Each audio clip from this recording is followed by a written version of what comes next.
রাজধানীর মোহাম্মদপুরে এবার কিশোর গ্যাং সন্ত্রাসীদের ভয়াবহ হামলার শিকার হলো পুলিশ সদস্য। 1 সেপ্টেম্বর রাত 11টার দিকে মোহাম্মদপুরের শনিবীর হাউজিং এলাকায় পুলিশের এক অভিযান চলাকালে শুরু হয় সন্ত্রাসীদের এই চরম সহিংসতা। সে সময় আদাবর এলাকার কচিকাটা গ্রুপের জনি ও রনি দেশীয় ধারালো অস্ত্র দিয়ে হামলা চালায় পুলিশের উপর। এ সময় তাদের হামলায় গুরুতর আহত হয়েছেন আলামিন নামের এক পুলিশ কনস্টেবল।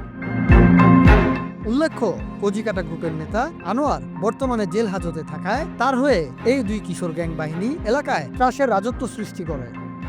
এদের বিরুদ্ধে এর আগেও বহু মানুষকে কুপিয়ে হত্যা ও আহত করার অভিযোগ রয়েছে। এই ঘটনার পরপরই ঘটনাস্থলে অভিযান চালায় যৌথ বাহিনী। অভিযানে এখন পর্যন্ত অন্তত 102 জনকে আটক করা হয়েছে বলে জানিয়েছে আইন শৃঙ্খলা রক্ষাকারী বাহিনী। News desk, Bangla flow.